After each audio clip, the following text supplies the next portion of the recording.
자, 13페이지. 13페이지에 실력 탄탄. 선생님 표를 그려야 되나요? 풀어보세요.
아우, 이거 문제 보니까 다 계산하는 거네.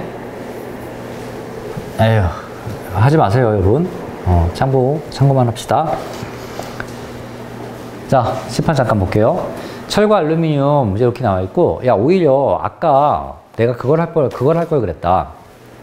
니네 과학에서 오늘 이제 처음 만난 친구들이 있어서, 과학에서 중요한 게 뭐냐면은,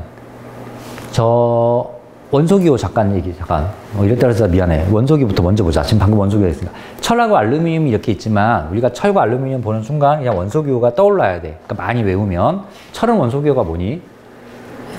그렇죠. Fe. 알루미늄은 Al. 자, 근데 알루미늄 쓸 때, 니네 알파벳 쓸 때, 이렇게, 저게 L은 소문자 L일 거 아니야? 대문자 L은 아닙니다. 소문자 L을 영어에서는 니네 어떻게 써? 대문자를 이렇게 쓸 테고, 소문자는 이렇게 쓰나? 과학에서는 이렇게 쓰지 마세요. 수학도 마찬가지지만. 수학도 L이라는 문자 많이 써. 알파벳. 이렇게 쓰면 당연히 왜 쓰지 말라 그러겠어. 그게 1이랑 헷갈리니까. I랑도 헷갈려요. 1이랑도 헷갈립니다. 그러니까 이렇게 쓰지 마세요. 그러면 어떻게 써야 됩니까? 그냥 무조건 구분만 되면 되는 거잖아. 그래서 선생님은 저렇게 필기체로 써. 필기체 L이거든, 저게. 필기체 L. 그래서 AL이라고 필기체 L로 구분만 하면 됩니다. 이렇게 쓰면 AI인지 AL인지 A1인지 숫자 1 어떻게 알아요? 구분이 잘 안 되니까 이렇게 하고, 가장 대표적으로 니네 수학 배울 때 이렇게 쓰면 1111입니까? 아닌데 선생님은 절대값 11 쓴 건데 말이 안 되잖아. 우기지 말라고요. 왜 우깁니까? 절대값 11은 어떻게 써야 돼? 인쇄된 글씨는 표가 나. 절대값 기호가 숫자랑은 다르게 보이니까. 하지만 연필로 쓰는 건 피가 안 나잖아. 무조건 티나게 쓰세요. 11 절대값. 너무 좀 오바해. 11 절대값. 절대값 기호를 좀 크게 써야죠. 11과 구분이 돼야 되지 않습니까? 구분되게 쓰는 게 우리 글씨 쓰는 거의 목표야. 또 하나 니네가 알파벳 쓸 때 조심해야 되는 게 L도 그렇고 I도 있습니다. I. 소문자 I. 대문자는 뭐 이렇게 쓰겠지 뭐 이렇게 안 쓰나? 이렇게 안 하면 안 되고요. 이렇게 쓰시고. 소문자 I가 요거잖아요, 요거. 근데 소문자 I가 이렇게 쓰면 잘못하면 1과 뭐 헷갈릴 수도 있고 좀 그러기는 해. 그래서 수학에서는 이렇게 쓰거나 I를 아니면 이렇게 쓰거나 약간 요거랑은 좀 다른 모양으로 많이 씁니다. 선생님 이건 내가 쓰는 법이야. X도 니네 이렇게 안 쓰잖아. 이렇게 쓰잖아. 방정식 풀 때. 이렇게 하면 곱셈이랑 당연히 헷갈리니까 이렇게 쓰는 사람 없겠지. 이렇게 쓰거나 뭐 이렇게 쓰거나 뭔가 이렇게 표시 내면서 쓰잖아요. 글씨 좀 구분되게 쓰세요. 다음 질량하고 부피인데 과학에서 이런 내용들 뭐 질량이면 질량, 부피, 아까 뭐지? 무게, 길이 이런 것들 이런 내용과 기호와 단위가 있어. 기호는 단위와 달라. 예를 들어서 질량이라고 해봅시다. 질량은 단위로는 그램, 킬로그램, 밀리그램 이런 것들 썼지. 질량을 과학에서 공식으로 쓸 때, 공식 같은 데서 쓸 때 알파벳을 붙여서 씁니다.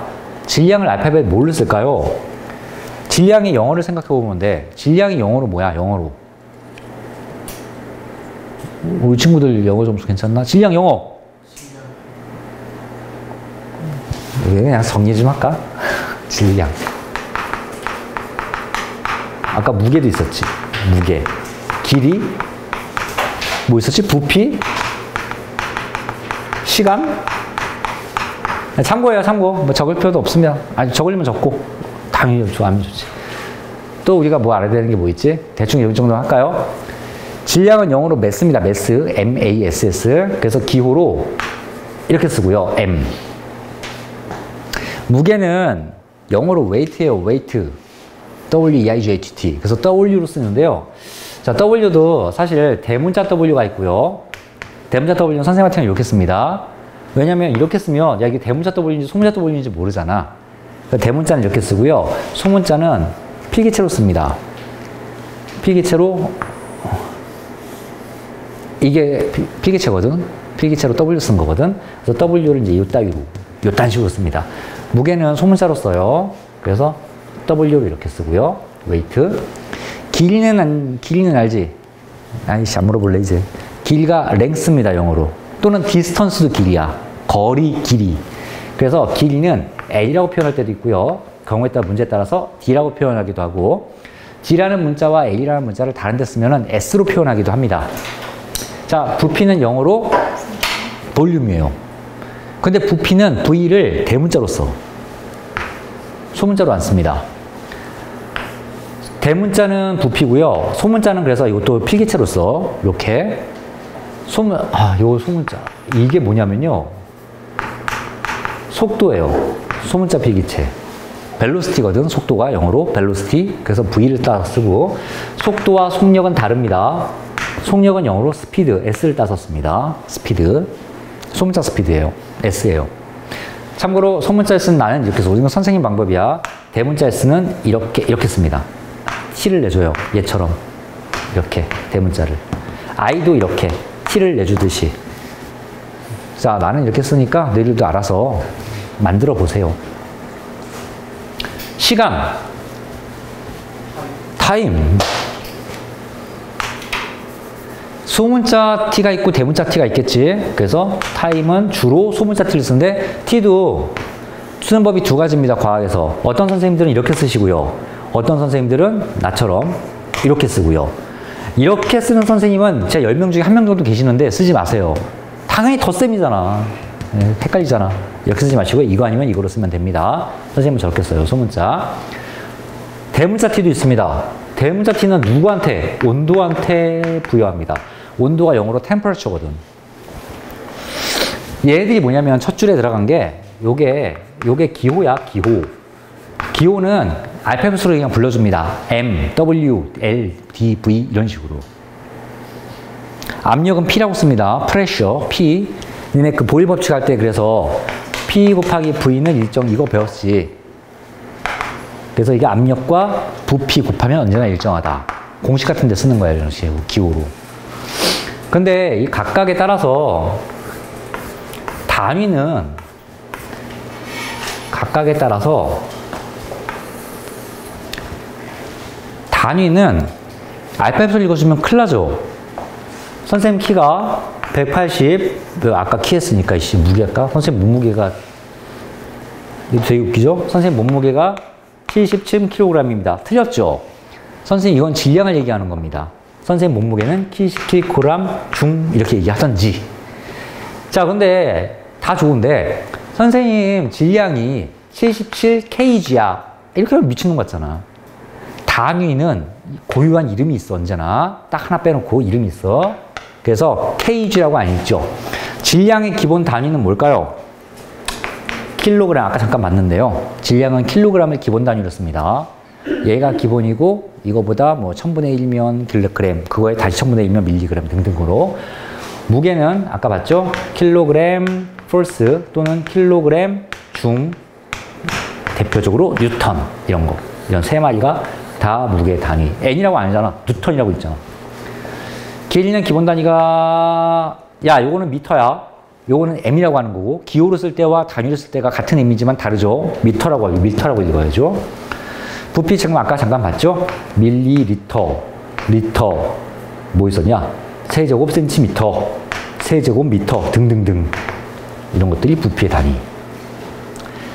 시간의 기본 단위는 뭡니까? 과학에서. 뭐 시간도 있고 분도 있고 초도 있지만 초를 씁니다. 세컨드. 초가 기본 단위예요.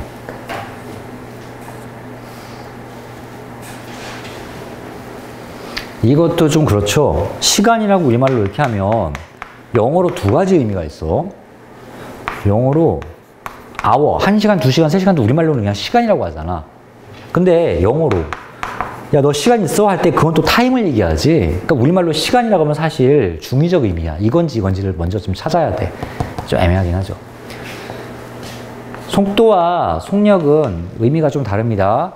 속력은 그냥 단순한 빠르기만 얘기한 거고 속도는 빠르기와 방향까지 있는 거야. 그래서 약간 얘기가 좀 다르긴 한데 단위는 똑같이 씁니다. 미터 퍼 세크. 미터 퍼 세크가 기본 단위입니다. 왜? 미터가 길이의 기본 단위고 시간의 기본 단위가 세크이기 때문에 미터 퍼 세크가 얘네들의 기본 단위야. 자, 온도. 온도는 일상생활에서는 도씨를 당연히 많이 쓰죠. 도씨. 하지만 과학에서는 나중에 켈빈 온도를 더 많이 씁니다. 켈빈 온도, 절대 온도 배웠지, 네.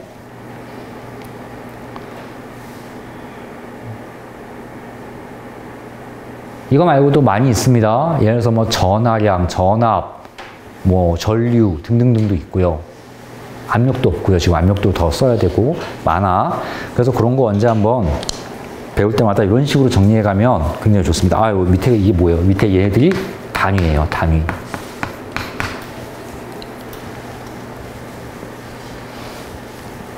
자, 이건 지울 거니까 좀 이따 지울 테니까 써놓은 사람들 다 써놓으시고 계속 이렇게 눈에 좀 익혀놓으세요. 또 하나 사실은 시간이 좀 있으면 만약에 정규 수업이었으면 그것도 뭐 원소계도 좋지만 아까 봤던 단위의 접두어를 좀 한번 해볼 만해. 남학생들은 조금 알죠. 니네 컴퓨터 같은 거 좀 다루면요. 예를 들어서 정보의 최소 단위가 뭡니까? 비트예요. 비트. 비트가 몇 개 모이면 바이트가 돼버려. 몇 개 모이면 8개, 8비트가 1바이트가 돼. 어떻게 넌 그거 아니? 그렇지, 그렇지. 정보 같은 데서 외우지. 그렇죠. 그래서 1바이트부터 시작을 하는데요. 자, 1바이트가 몇 개 모이면 킬로바이트가 돼. 1024. 그렇죠. 1024개가 딱 모이는 거야. 근데 사실은 이제 그건 2의 배수기 때문에 1024, 뭐 2048 등등으로 나가는데 그냥 쉽게 1000 단위로 끊어봅시다. 1024를 대충 1000으로 보자고. 그러면 자, 바이트는 뭐 저기 BYT라고 쓰기는 하는데 미터, 기기를 예로 들어볼게. 야, 미터가 기본 단위라 그랬다? 그럼 이거의 1000배는 앞에 접두어가 킬로가 붙지. 그래, 그래서 이게 접두어야. 킬로미터. 이거의 1000배는 일상 용어에서는 안 써. 그런데 써도 돼. 킬로의 1000배가 뭘까? 그래서 이제 그게 컴퓨터 잠깐 아까 얘기하려고 그런 거야. 그게 더 많이 쓰니까. 예를 들어서 그렇지. 얘가 1000배가 모이면 킬로바이트가 되겠지. 킬로바이트가 1000배가 모이면 메가바이트가 됩니다. 메가가 얘 다시 1000배니까. 또 1000배는 기가바이트. 또 1000배는 테라바이트. 또 1000배는 아직은 없죠. 컴퓨터에 우리가 안 쓰죠. 페타바이트. 등등등으로 이렇게 올라갑니다. 바이트를, 미터를 1000분의 1로 쪼개면 또 뭐지? 이제는 반대로 밀리가 들어가죠. 요게 똑같은 mm이지만 요거는 접두어 밀리고 요거는 기계의 단위 미터입니다. 밀리미터. 이거의 또 1000배는 1000분의 1은 몇 개는 내가 자꾸 물어보는 이유는 들어봤어. 그동안 니네가. 근데 이제 들어보면서도 잘 모르겠으니까. 뭐라고? 마이크로. 자, 근데 이 마이크로 요거는 또 그리스 문자다? 알파벳이 아니에요. 그러니까 세상에 이런 알파벳을 다 써가지고 쓸 게 없는 거야. 이제 그리스 문자까지 막 동원을 합니다. 수학에서도 알파, 베타, 감마 이런 것들 그리스 문자잖아. 그러니까 ABC 이제 이런 거 많이 썼으니까 더 이상 쓸 문자가 없어서 막 동원하는 거야. 그리스 문자까지. 이걸 1000분의 1. 그렇죠. 또 1000분의 1은? 뭐라고? 아, 마이크로. 요게 마이크로야. 마이크로 나노 피코미터. 그 다음에 뭐 더 작은 뭐 펜토미터 막 들어가고 막 그러는 건데 뭐 나도 잘 모르겠고요. 너무 사실 요 정도 되면 이제 원자 크기가 돼버려. 탄소 원자, 수소 원자가 10나노미터 정도 되고 막 이러거든. 그러니까 이제 접두어가 중요합니다. 접도가 굉장히 중요하고요. 사실 뭐 이건 뭐 10에 뭐 3승, 10에 6승 뭐 이렇게 나갈 텐데 그런 것까지는 뭐 할 거 아닌 것 같고요. 그래서 상식입니다. 이건 앞으로 니들 과학을 함에 있어서 상식이고 알면은 좋을 일이 많이 생길 거예요. 자, 이렇게 알루미늄의 부피와 철과 질량과 부피가 측정한 이런 표가 이렇게 하나 나와 있어. 자, 그런데 작은 철과 큰 철, 작은 알루미늄과 큰 알루미늄에 대한 값들이 등장을 하는데 부피와 질량이 주어졌단 말이야. 그럼 부피, 질량을 다 우리가 딱 구할 수 있는 거는 밀도야. 부피분의 질량이 밀도니까. 그러니까 요 철, 요 작은 철, 질량 22.1g과 부피 2.8ml의 요 작은 철 조각의 밀도는 요거죠. 2.8분의 22.1 부피분의 질량. 그죠? 큰 것의 밀도도 부피분의 질량 4.1분의 32.4가 큰 철의 밀도. 얘도 작은 철의 밀도가 될 거야. 하지만 밀도라는 거는 철의 고유한 물질의 특성이란 말이야. 따라서 다를 리가 없겠죠. 이렇게 계산한 거나 이렇게 계산한 거나 결국은 같을 겁니다. 다르면 말이 안 되는 거고요. 얘도 마찬가지예요. 부피분의 질량.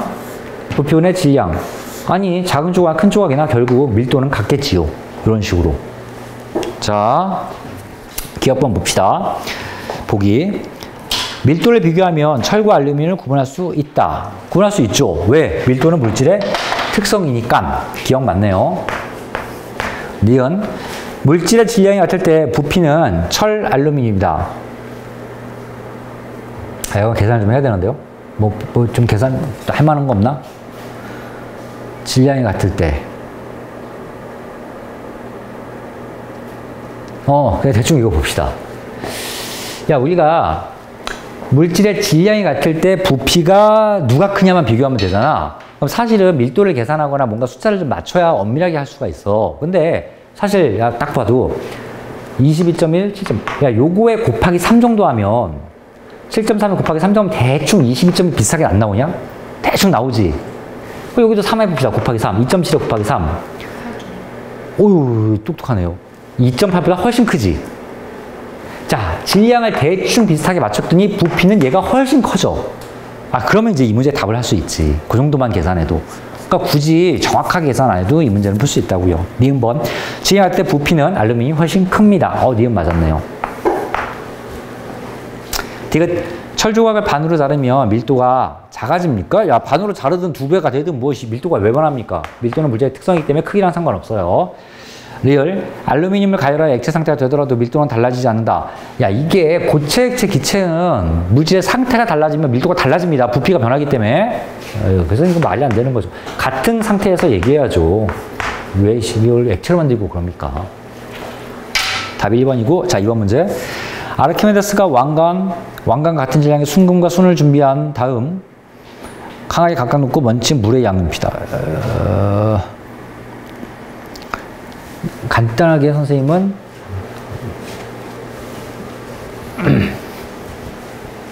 간단하게 해볼게요.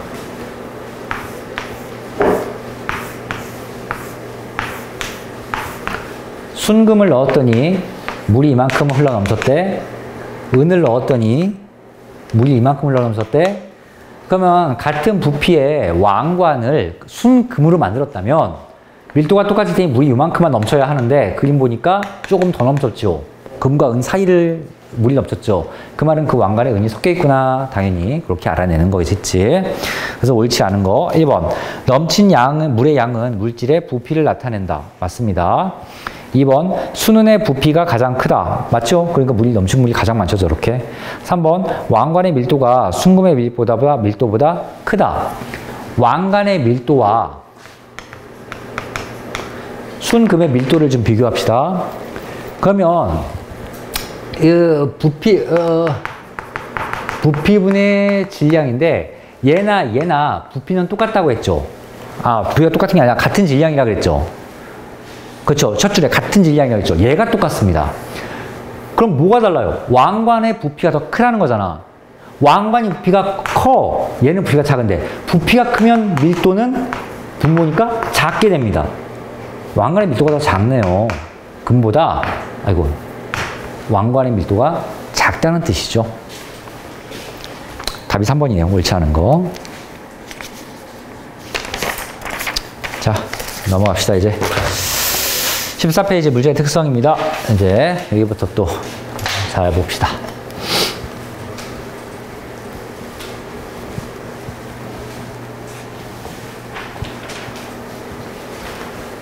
아, 우리 여학생은 과학 배우면 재밌어?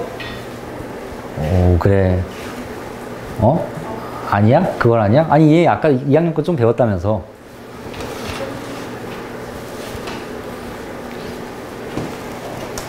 선생님은 수학하고 과학 좋아하는 사람이기 때문에 수학, 과학 좀 잘했으면 좋겠어요, 여러분들이.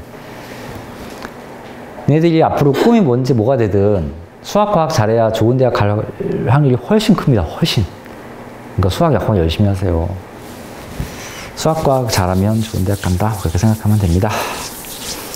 자, A1 용해도 봅시다. 14페이지에 용해도. 아, 국어는 당연히 기본이고요. 근데 여기 국어학원이지만 수학을 수업하면서 가장 짜증나는 게 뭔 줄 아냐? 말귀를 못 알아먹어요. 뭐 이렇게 하라고 써 있으면은 그걸 읽으면서도 몰라. 국어학원 다니라 그러죠, 제가. 자, 1번 용해와 용액. 그 표 이거 몇 학년 때 배우더라? 초등학교 4학년인가? 5학년인가? 뭐 그때 배우죠? 용해가 뭔지, 용액이 뭔지, 뭐 그거 쭉 나오니까. 그거 좀 봅시다. 자, 1번. 용어 차례대로 정리를 할게요. 용해라는 말이 나옵니다. 용해. 한 물질, 다른 물질에 녹아 고르게 섞는 현상. 자, 녹는 현상이야. 녹는다. 근데 이것도 좀 그런 게 우리말로 그냥 녹는다라고 하면 두 가지 말이 좀 들어가. 예를 들어서 설탕을 물에 넣으면 설탕이 녹는다. 얼음을 바닥에 놨더니 얼음이 녹는다. 그래서 설탕도 녹는다는 표현을 쓰고 얼음도 녹는다는 표현을 써. 근데 얼음이 녹는 건 지 스스로 녹는 거니까 얘가 융해잖아. 그러니까 그걸 내가 알겠단 말이야. 설탕이 녹는다는 얘도 그냥 설탕 녹는다고 하면 두 가지야. 그냥 물에 녹을 때도 설탕 녹았네? 라고 얘기하기도 하고 설탕 자체가 열을 받아서 걔가 녹아도 설탕 녹았네? 이렇게 얘기하기 때문에 설탕이 녹는다는 말을 그냥 들으면 과학적으로는 구분이 잘 안 됩니다. 그래서 설탕이 물에 녹는 경우와 설탕이 지 스스로 녹는 경우를 구분해서 과학에서는 저렇게 부르죠. 저렇게 용해라고 하고 선생님도 그냥 간단하게 녹는다고 썼는데 저 녹는다는 뭐야? 지 스스로 녹는 게 아니라 남한테 섞여 녹는 거죠. 섞여서 녹는다. 자, 그럼 이거랑 항상 비교되는 게 뭐냐? 지 스스로 녹는 거야. 지 스스로 녹는 건 우리가 1학년 때 배웠지. 이름이 뭐지? 용해입니다. 용해. 용해랑 같은 말은 용융이야. 용융도 배웠니? 용융도 같은 말이야. 용해는 지 스스로 녹는다.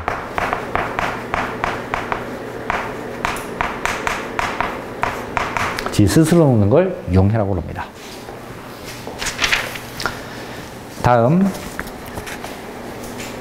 밑줄을 좀 하나 칠까요? 처음이니까. 여기다가 일단 네모칸 치세요. 선생님은 이게 표시법인데요. 뭔가 외워야 될 단어가 보이면요. 네모칸 치고요. 노가 고르게 섞이는 현상. 노가 고르게 섞이는 현상에 밑줄 치세요. 그걸 용해라고 부릅니다. 그 밑에 표가 나와요. 용질, 용매, 용액. 용질. 용매. 용액. 이렇게 나오죠? 자, 밑에 내용이 써 있습니다. 용질은 뭡니까? 용질은? 녹는 물질 이렇게 써 있지? 용매는 뭡니까? 녹이는 물질. 용액은 뭡니까? 두 개가 섞인 거? 섞여 있는 거, 섞여 있는 물질.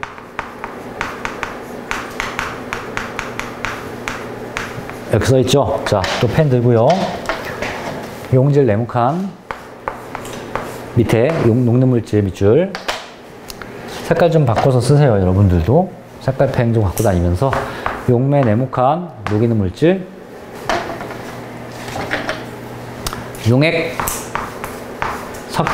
고르게 섞여 있는 물질. 자, 요 용어는 다 알고 있어야겠죠. 그냥 그대로.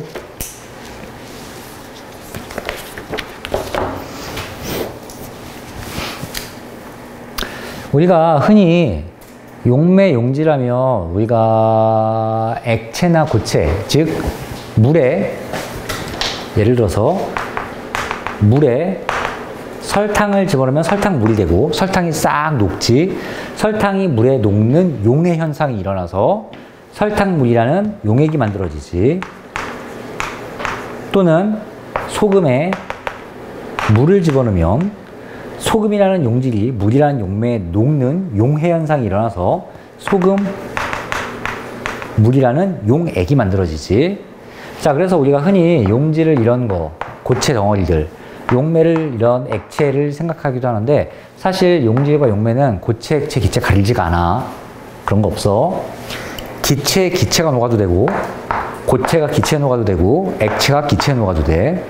그럼 상관없어. 그냥 녹아서 섞여 들어가면 됩니다. 대표적으로 니네가 물에다가 이산화탄소를 녹이면요, 잘 녹아 들어갑니다. 거기다가 물에다가 이산화탄소 녹이고 설탕 같은 거 몇 개 좀 타고 향기 좀 첨가하면 사이다야, 그게. 그래서 설탕도 용해되어 있고 이산화탄소도 용해되어 있고, 그래서 사이다 만드는 법. 그래서 그럴 때는 이제 물이 용매, 용질이 이산화탄소 이렇게 되겠지. 그 용액은 이산화탄소가 녹은 물을 탄산수라고 부릅니다. 그 탄산수를 만들고. 만약에 참고로 이거 들으세요. 에탄올이 있습니다.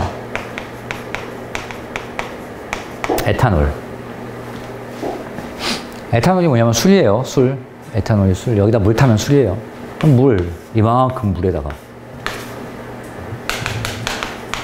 에탄올 좀 타고 거기다가 이제 맛 좀 첨가하고 그러면 이제 어른들 마시는 술이 돼버립니다. 야, 에탄올이 액체가 두 개가 섞여.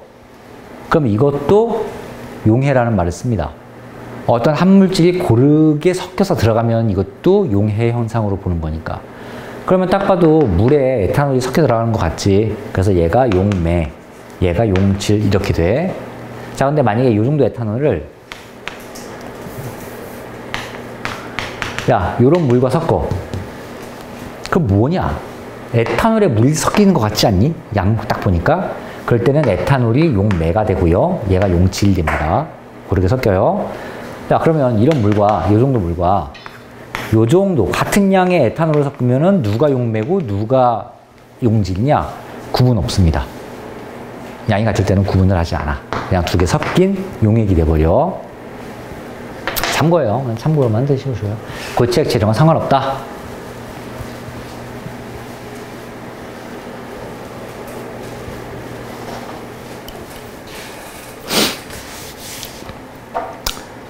자, 밑에 동그라미 2번 용액의 종류 봅시다. 동그라미 2번 용액의 종류.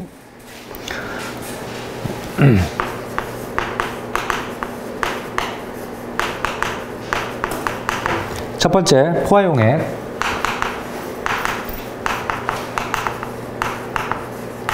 자, 옆에 읽어볼게요. 어떤 온도에서 일정한 양의 용매의 용질이 최대로 녹아있는 용액이 포화용액입니다. 밑에 불포화용액은 정의를 외울 필요 없지만 포화용액은 우리가 정의를 외워야 해요. 자, 계속 정의예요. 용해의 정의, 용질의 정의, 포화용액의 정의 네모칸 치시고요. 밑줄 좀 쓸게. 어떤 온도에서 어떤 온도 밑줄.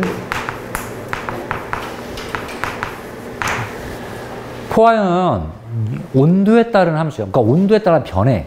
항상 그래서 온도를 지정해 줘야 돼. 얘 포화용액을 어떻게 만들 수 있어요? 얘 포화용액 뭐 몇 %짜리 이렇게 얘기할 때는 항상 어떤 온도가 중요합니다. 일정한 양의 용매의 용질이 최대로 녹아있는 용액, 용질이 최대로 녹아있는 용액 밑줄 치세요. 용질이 최대로 녹아있는 용액, 그게 포화용액. 자, 어떤 온도 밑줄, 용질이 최대로 녹아있는 용액 밑줄, 이게 포화용액입니다. 최대야. 더 이상 녹일 수가 없어. 꽉 녹였어. 그게. 자, 두 번째, 불포화용액. 포화용액보다 용질이 적게 녹아있어. 그래서 더 녹일 수 있다. 불포화용액은 별거 아니죠? 그렇다고 보면 됩니다. 자, 오른쪽에 플러스 강의에 1번을 보면요. 용해도 곡선이라는 중요한 곡선이 나옵니다. 그걸 잠깐 보겠습니다.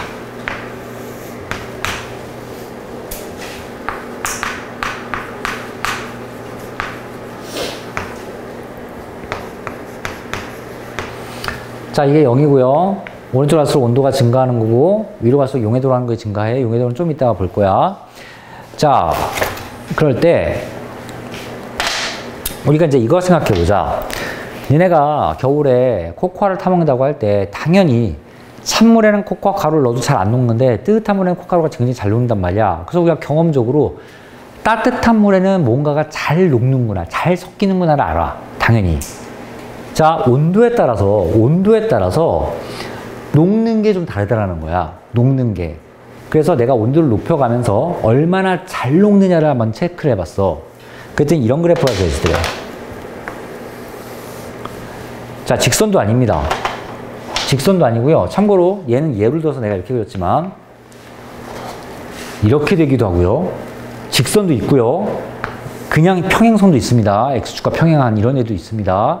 심지어 온도가 올라가면 더 안 녹는 애도 있어요. 이렇게. 물론 이것도 이런 것도 있고요. 이렇게 안 녹는 것도 있고요. 여러 가지야. 물질마다 다 달라. 그런 것들은. 그 중에 하나의 예를 그린 거야. 이런 식으로 들어간다고 쳐봅시다. 예를 들어서. 그러면 요 빨간 선이 뭐다? 빨간 선이 바로 포화선이야. 포화선이라고 불러.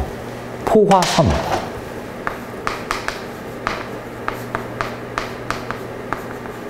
즉, 요 온도에서는 요 정도를 녹을 수 있대. 근데 온도가 좀 올라가면 요 온도에서는 요 정도 녹을 수 있대. 요 온도에서는 요 정도 녹을 수 있대. 요 온도에서는 요 정도. 그거 각 온도마다 녹을 수 있는, 최대로 녹을 수 있는 점들을 연결하니까 이런 선이 되더라 하는 겁니다. 따라서 이 선 위에 있는 용액이 포화 용액이야. 어떤 용액이 여기에 있대. 그 말은 요 온도에서 요 정도 녹아있대. 최대로 녹아있다는 뜻이야. 더 이상 못 녹여. 그게 바로 포화 용액입니다. 어떤 용액이 여기에 있어. 포화 용액. 포화 용액만 이어놓으면 포화선이 만들어집니다. 그러면 그 아랫부분은 무엇인가? 색깔이 뭘로 돼 있어? 일체게. 파란색으로 돼 있지. 요 아랫부분. 불포화 용액입니다. 불포화 용액. 만약에 어떤 용액이 여기에 있어. 요 온도에 요 정도가 녹아져 있대. 요 정도 녹아져 있대. 그러면 얘는 여기가 포화선이었단 말이야. 요 정도는 더 녹일 수가 있는 거야. 뭔가를 더 집어넣어서 얘를 양을 여기서부터 여기까지 요만큼을 더 끌어올릴 수가 있는 겁니다. 이게 녹는 정도거든. 녹는 양이거든. 녹는 양. 요 정도 녹아 있잖아 지금. 근데 여기까지 요만큼을 더 녹일 수가 있어. 자, 어떤 용액이 여기에 있대. 그러면 지금 요 온도에서 이만큼 녹아 있는 거야. 하지만 얘는 요 온도에서는 최대 여기까지 녹을 수 있거든. 그러면 요만큼을 더 녹일 수가 있는 거지. 그래서 그 밑에를 불포화라고 합니다. 아직 포화되지 않았다. 더 녹일 수 있다. 그 뜻이야. 그럼 저 윗부분은 뭡니까? 우리 밥을 먹을 때 너무 과하게 먹으면 지나칠 과자를 써서 과식했다 얘기하지. 속도가 너무 오버해서 단속하는 것 같은 찍히면 우리가 과속했다고 얘기하지. 과속. 여기는 너무 지나치게 포화된 구간이야. 과포화 구간입니다. 과포화. 책에 써있나? 안 써있으면 쓰세요. 과포화 세 글자 쓰세요. 그 위에다가. 과포화는 사실상 저 용액이 저 상태로 존재하지는 않아. 예를 들어서 내 위가 옆에서 보면 이렇게 생겼는데요. 내가 밥을 여기까지 요만큼 먹으면 딱 맞아. 근데 내가 오버해가지고 맛있는 거 있어가지고 내가 이만큼 먹었어. 그럼 어떻게 합니까? 집에 가서 요만큼 과식했다고 얘기하고 요만큼 토해버립니다. 웩 해가지고 토해버리죠. 체하면 토하는 게 이제 그런 이유야. 너무 지나치게 많이 먹었을 때, 과식했을 때 넘치는 부분을 토해냅니다. 따라서 과포화하면 뭔가 넘쳤다는 뜻이야. 너무 지나쳤어. 그래서 그 지나친 부분은 다시 얘가 토해냅니다. 바로. 토해서 어디로 가냐면 포화까지 가. 포화는 괜찮으니까. 자, 그래서 여기에 포화 곡선이 이렇게 보여요.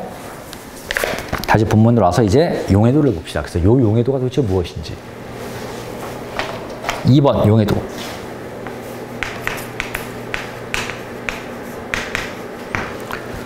자, 계속 용어 정의 나옵니다. 용해도도 1, 2칸을 칠까요? 용해도는 정의를 외워야 됩니다. 자, 어떤 온도에서, 자, 어떤 온도 밑줄? 계속 온도 중요하게 다루죠? 특정 온도가 필요합니다. 용매 100g에, 용매 100g 밑줄. 1000g도 아니고, 딱 100g 가지고 놉니다. 용매 100g. 즉, 녹이는 물질이 100g일 때를 따지는 거야. 최대로 녹을 수 있는 용질의 그램수. 최대 용질 그램수. 자, 밑줄을 선생님은 세 부분을 칠 겁니다. 어떤 온도 키포인트? 용매 100g이다. 최대 녹을 수 있는 용질의 그램수다. 요게 용해도입니다. 예를 들어서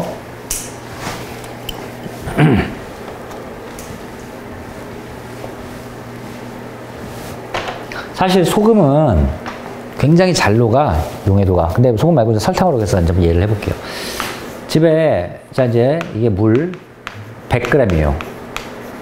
그리고 이제 이거가 20도씨야. 자, 이제 물에다가 내가 설탕을 좀 집어넣습니다. 집어넣으면서 내가 질량을 잴 거야. 물 100g에 설탕을 20g, 25g, 30g 잘 녹아. 가루가 안 생겨. 근데 30g 넣고 30g 넣고 1g만 더 넣었더니 30g까지 다 녹았어. 더 이상 가루가 없어. 1g을 더 넣었더니 그냥 총 31g이 들어간 거지. 이 안에 설탕이. 그 1g을 안 녹고 계속 그대로 남아있는 거야. 이렇게 가루가. 내가 계속 저었는데도 안 녹아요. 더 이상 녹지 않아요. 그럼 내가 어떻게 판단되겠어? 아, 내가 지금 방금 전까지 30g까지가 최대 녹일 수 있는 양이었구나. 최대 녹일 수 있는 게 100g당 물 100g당 30g이었구나. 그럴 때 우리 이렇게 얘기합니다. 20도씨에서 설탕의 용해도가 30이다. 이렇게 얘기합니다. 단위가 없어요. 왜 단위가 없겠어? 자, 물 100g에 아까 그 얘기 잠깐 생각했는데 단위끼리 계산 가능하다니 그거 아니야? 그거 모르는 학생 의외로 많아. 단위끼리도 곱셈 나눗셈 사칙정산이 가능해. 가장 간단한 예가 이거야, 니네. 요게 3m, 요게 2m짜리 이 사각형, 이 직사각형의 넓이가 얼마냐? 왜 6은 알겠어? 3이 6. 왜 제곱미터야? 미터 2니까. 미터 곱하기 미터야. 그래서 이렇게 쓰는 거야. 단위끼리 곱한 거야, 단순하게. 자, 이것도 마찬가지입니다. 100g 중에 이 어디야? 설탕이 몇 g 들어있어?